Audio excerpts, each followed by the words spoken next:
नमस्कार साथियों। आज हम लोग पढ़ेंगे राही, जो कि रचित है सुभद्रा कुमारी चौहान के द्वारा। पहले हम लोग पढ़ते हैं कहानी का सारांश।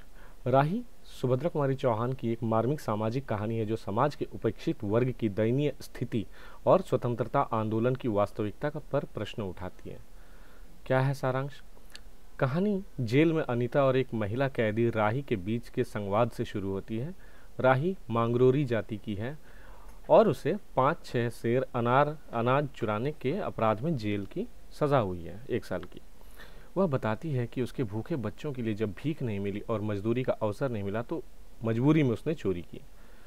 इसके द्वितीय भाग है राही की पीड़ा। राही का पति भी जेल में ही मरा था।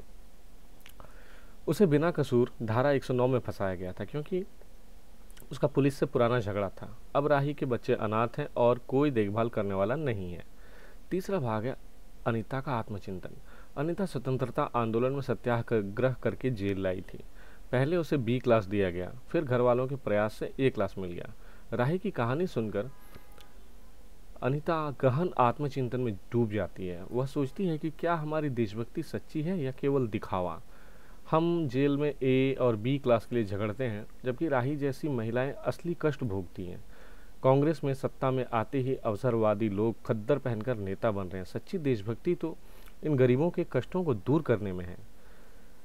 चौथा भाग है इसका अनीता का स्वप्न। रात में अनीता सपना देखती है कि जेल से छूटकर वह मांगरोरी लोगों के गांव में एक आश्रम खोलती है। वहां बच्चे पढ़ते हैं, स्त्रियां सूत काटती हैं, पुरुष कपड़ा बुनते हैं। राही के अनाथ बच्चों को वह अपने पास रखती है। भिखारी और चोर समाज के आदर्श ग्रामवासी बन जाते हैं। अंतिम भाग क्या है? सुबह अनीता को खबर मिलती है कि उसके पति बीमार हैं और उसे बिना शर्त रिहा किया जा रहा है। वह अपने सपने को सच करने की मधुर कल्पना लिए अपने घर चली जाती है। महत्वपूर्ण प्रश्नोत्तर क्या है? राही कहानी का मुख्य उद्देश्य क्या है? कहानी का मुख्य उद्देश्य समाज के उपेक्षित और शोषित वर्ग की दयनीय स्थिति को उजागर करना और स्वतंत्रता आंदोलन में शामिल तथाकथित देशभक्तों की खोखली राष्ट्रवादिता पर प्रश्न चिन्ह लगाना है। लेखिका बताना चाहती हैं कि सच्ची देश सेवा गरीबों और वंचितों की सेवा में है। राही के चरित्र की विशेषताएं बताइए। राही मांगरोरी जाति की एक गरीब महिला है। परिस्थितिवश अपराध करने को विवश हुई थी। मातृत्व भावना से परिपूर्ण भूखे बच्चों के लिए चोरी की। भाग्यवादी और असहाय, हम गरीबों की कोई नहीं सुनता और पीड़ित वर्ग का वह प्रतिनिधित्व करती है। अनीता के चरित्र का विकास कहानी में कैसे होता है? अनीता एक संवेदनशील सत्याग्रही है जो कहानी के दौरान आत्मचिंतन की प्रक्रिया से गुजरती है। पहले वह भी अन्य स्वतंत्रता सेनानियों की तरह ए क्लास सुविधाओं का लाभ लेती है, लेकिन राही से मिलने के बाद उसे अपनी देशभक्ति की सीमाओं का एहसास होता है। वह समझती है कि वास्तविक सेवा गरीबों के उत्थान में है और रचनात्मक कार्य की योजना बनाती है। कहानी में वर्ग विभेद को किस प्रकार दर्शाया गया है? जेल में ए, बी और सामान्य वर्ग का विभाजन, सत्याग्रहियों को विशेष सुविधाएं बनाम साधारण कैदियों का शोषण, न्याय व्यवस्था में अमीर गरीब का भेदभाव, मांगरोरी जाति को मजदूरी से भी वंचित रखना, शिक्षित वर्ग का दर्शन बनाम गरीबों की मजदूरी। कहानी का शीर्षक राही कितना सार्थक है? राही शीर्षक अत्यंत सार्थक और बहुआयामी है। शाब्दिक अर्थ में राही एक पात्र का नाम है, लेकिन प्रतीकात्मक स्तर पर यह जीवन के कठिन मार्ग पर चलने वाले उन सभी वंचितों का प्रतिनिधित्व करता है जो परिस्थितियों के शिकार हैं। यह शीर्षक पूरी तरह से कहानी का केंद्र है और समाज की यात्रा की दिशा पर प्रश्न उठाता है। लेखिका ने स्वतंत्रता आंदोलन के किन कमजोरियों को उजागर किया है? अवसरवादिता, सत्ता के लिए खद्दर पहनना, वर्गीय चेतना की कमी, जेल में भी सुविधाओं के लिए संघर्ष, दिखावटी त्याग, जेल यात्रा का गौरव, आम जनता से कटाव, किसानों और गरीबों की समस्याओं से दूरी, सैद्धांतिक बनाम व्यावहारिक राष्ट्रवाद का अंतर। कहानी में न्याय व्यवस्था की आलोचना किस प्रकार की गई है? कहानी में न्याय व्यवस्था को गरीब विरोधी दिखाया गया है। राही की गुहार, हम गरीबों की कोई नहीं सुनता, न्यायिक संवेदनहीनता को दर्शाती है। 5-6 सेर अनाज की चोरी पर 1 साल की सजा और राही के पति को बिना कसूर फंसाना न्यायिक भेदभाव को उजागर करता है। बच्चों की गुहार भी नहीं सुनी गई। कहानी में सपने का क्या महत्व है?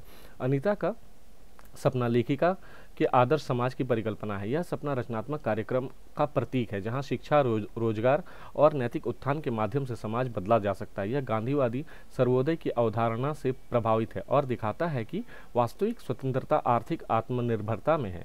सच्ची देशभक्ति के बारे में अनीता के क्या विचार हैं?